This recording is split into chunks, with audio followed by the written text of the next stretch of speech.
Alright, let's talk about scenario 4 now. So querying structured data for high demand storm events. So you want to find all the storm events where the property damage exceeds 75,000 US dollar and project only the start time and demand damage amount. So it is asking about that we need to apply a where condition where the damage property is 75,000 greater than, and it has to show only the data which is start time and the damage amount. So for that, I hope by understanding all this video, you get at least a glimpse about how we can do that. Basically, we need to use storm events and then where damage property is greater than 75,000 and project only the start time and damage property. That's right. Good guess.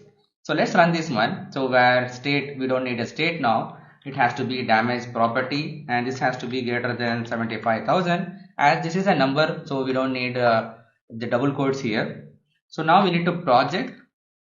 So it has to be start time comma damage property.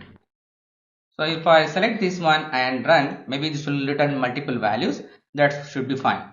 So it has written now 2000 rows, 1.2, 1.5 seconds. That's good. So it has not given up this here without any sorting of the order. Even on this part, if you want to sort this one, where you can use order by damage property, and here I think it's good to take 5. It is as simple as that, right? We just need to use one line, type the pipe, and then type the name of whatever we need. If you want to filter, if you want to select, or if you want to order by, or if you want to pick only top 5. It's a simple language compared to other languages.